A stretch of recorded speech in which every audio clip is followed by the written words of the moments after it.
prophétie et prophétie. Car ce n'est pas par une volonté d'homme qu'une prophétie a jamais été apportée, mais c'est poussé par le Saint-Esprit que les hommes ont parlé de la part de Dieu. 2 Pierre, chapitre 1, le verset 21. Ce que vous allez suivre concerne l'accomplissement d'une prophétie en 2 phases. La première phase a été accomplie et postée sur la chaîne YouTube Bambaïba le 24 février 2025 et la deuxième phase qui s'est accomplie en ce jour le 21 avril 2025 et je vous prie de suivre.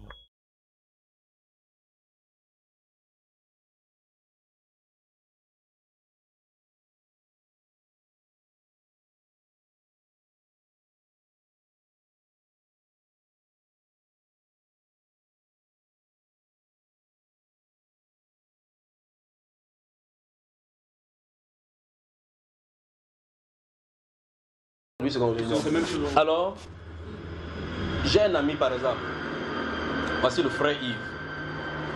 S'il souffre, je suis son ami.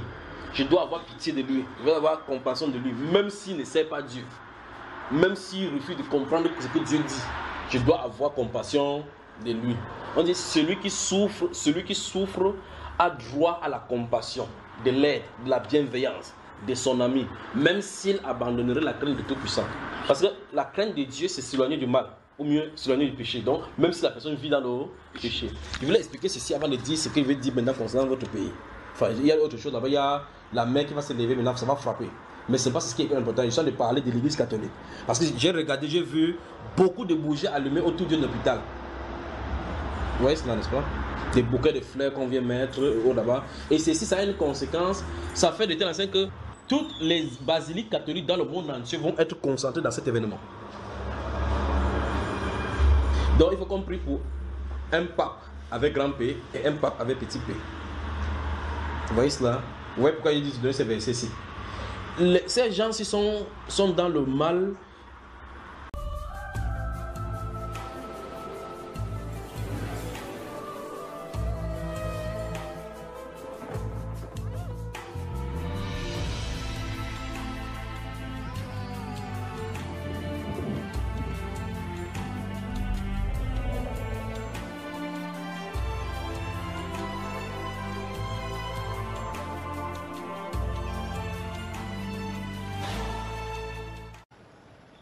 Le Vatican a déclaré que le pape François était dans un état critique samedi après avoir souffert d'une crise respiratoire asthmatique prolongée. C'est la première fois que le mot critique a été utilisé par le Vatican pour décrire l'état de santé du pape depuis son hospitalisation le 14 février.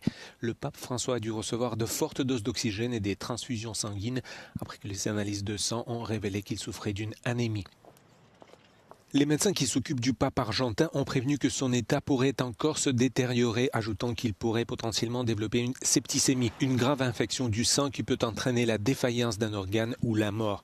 François a été hospitalisé d'urgence le 14 février après l'aggravation d'une bronchite qui durait depuis une semaine. Le souverain pontife souffre d'une maladie pulmonaire chronique et est sujet aux bronchites pendant la saison hivernale.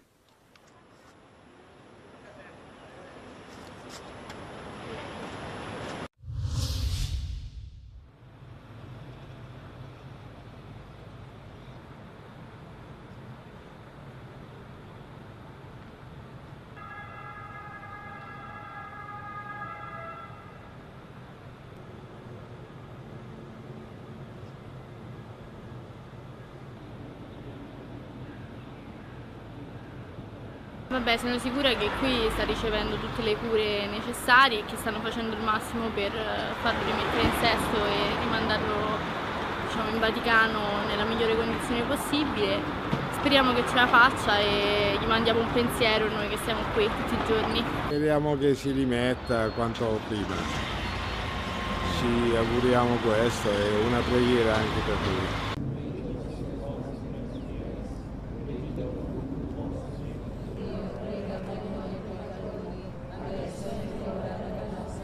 Nós stiamo oggi pregando oggi per il Santo Padre e Santo Padre Papa Francesco e è la nostra speranza che lui possa recuperare bene con la grazia di Dio.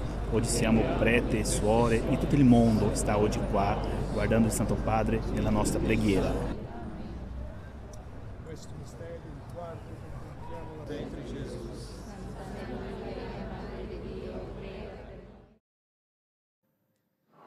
Pour la deuxième semaine consécutive, le pape François n'est pas apparu place Saint-Pierre pour réciter l'Angélus.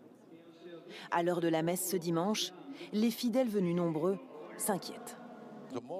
Nous sommes très préoccupés. On est venu là pour prendre de ses nouvelles. On espérait pouvoir l'écouter de sa fenêtre, mais il n'est pas bien.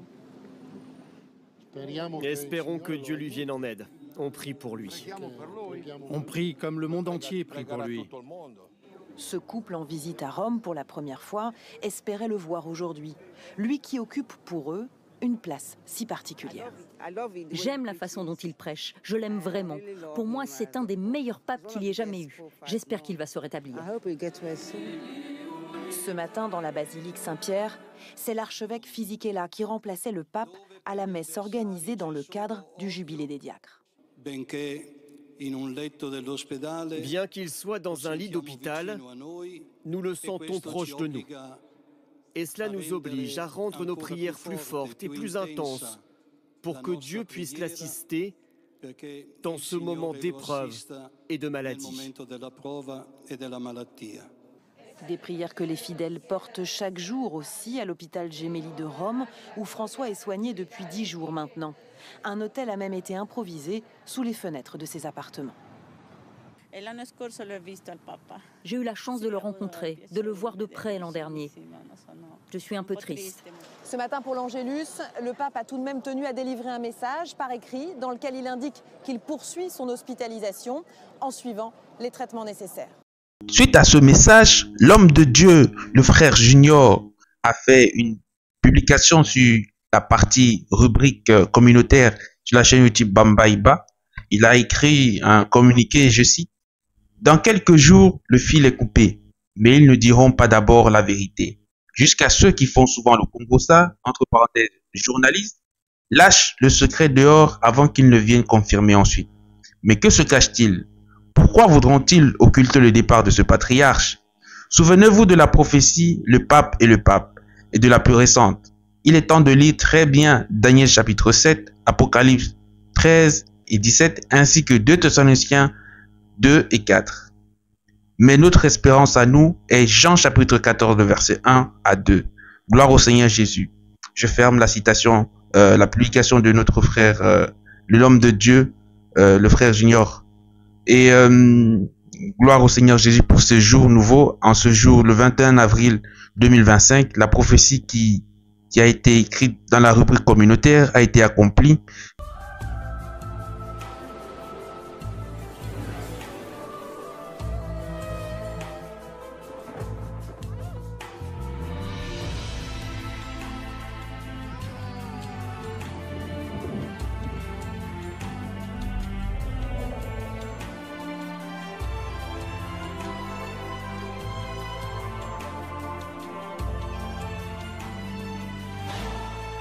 Merci Margot. Donc on a appris il y a quelques instants la mort du pape François. Tout de suite, nous retrouvons l'envoyé spécial au Vatican pour Europe 1, Frédéric Michel. Frédéric.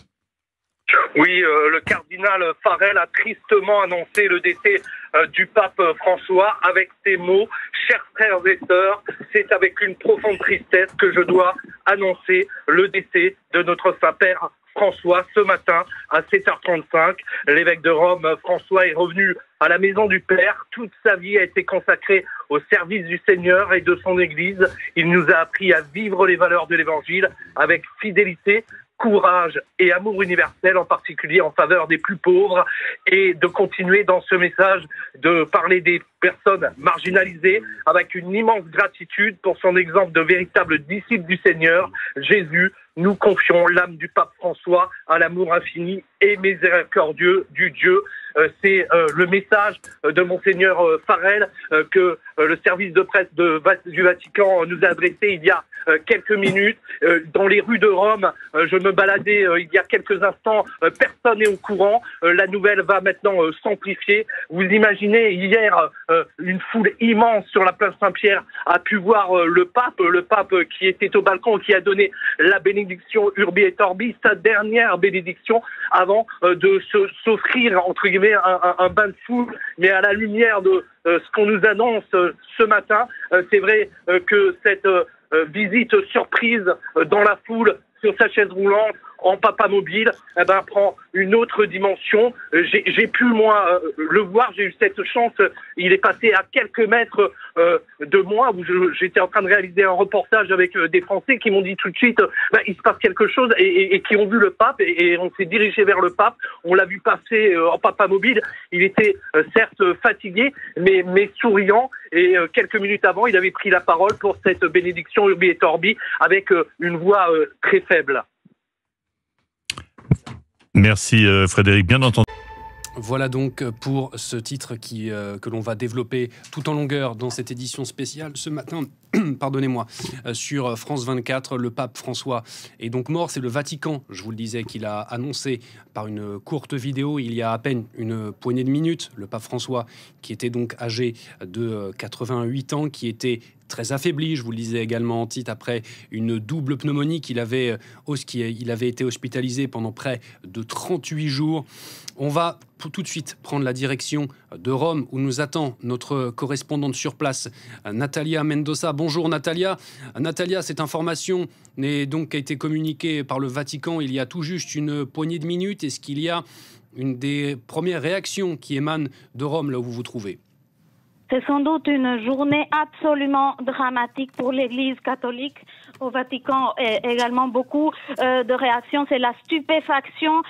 Sans doute aujourd'hui, le bureau de presse du Vatican a confirmé donc cette information. C'est son éminence, le cardinal Farrell, qui a annoncé donc avec douleur la mort du pape François en ces termes. Il a dit que c'est avec une profonde tristesse qu'il annonce donc la mort du souverain pontife ce matin à 7h35. L'évêque de Rome, le pape François, est donc décédé. Toute sa vie a été consacrée au service du Seigneur, a dit le cardinal Farrell. Il a également exprimé la plus grande tristesse. Le pape qui a dit, le cardinal nous a enseigné à vivre les valeurs de l'évangile avec fidélité, courage et amour universel, en particulier en faveur des plus pauvres et des marginalisés. Une information qui tombe comme un coup de tonnerre en ce lundi, le lendemain de la fête de Pâques, la journée la plus importante du calendrier liturgique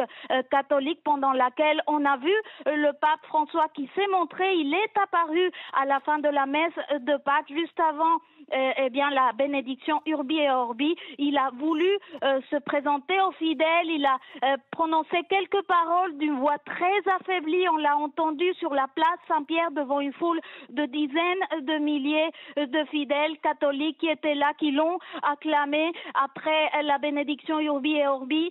On a vu le pape qui a tenu à s'approcher de ce peuple de fidèles auquel il tenait tellement de montrer sa proximité, sa chaleur, son affection la plus profonde. Le pape a fait un tour en papa mobile hier sur cette place Saint-Pierre. On l'a vu bénir quelques bébés, on l'a vu bénir la foule, on a entendu les cris « Vive le pape », une profonde émotion du peuple catholique qui hier pensait que le pape était dans le chemin de la rémission, dans une amélioration, qu'on le voyait sortir ces derniers jours pendant la Semaine Sainte. On l'a vu à plusieurs occasions. À la fin de la messe du dimanche des Rameaux, il a également apparu pour bénir la foule. Jeudi Saint, il s'est rendu dans une prison romaine pour s'entretenir avec un groupe de détenus. Et puis samedi, on l'a vu faire un tour, une brève visite dans la basilique Saint-Pierre pour prier, pour se recueillir dans une des chapelles de cette basilique. Et donc, vraiment, on pensait qu'on se trouvait dans une situation d'amélioration de l'état de santé du pape de 88 ans suite à sa récente hospitalisation. Il a passé 38 jours à l'hôpital Gemelli à Rome, mais aujourd'hui, on voit bien que la guerre contre la maladie, la pneumonie pulmonaire, semble l'avoir perdu. Le pape François, qui est donc décédé, c'est ce qu'annonce ce matin le Vatican. Et on reviendra vous voir. Quand l'Esprit parle, prêtons oreille, car Dieu parle cependant, tantôt d'une manière, tantôt d'une autre, et très souvent, l'on n'y prend point garde.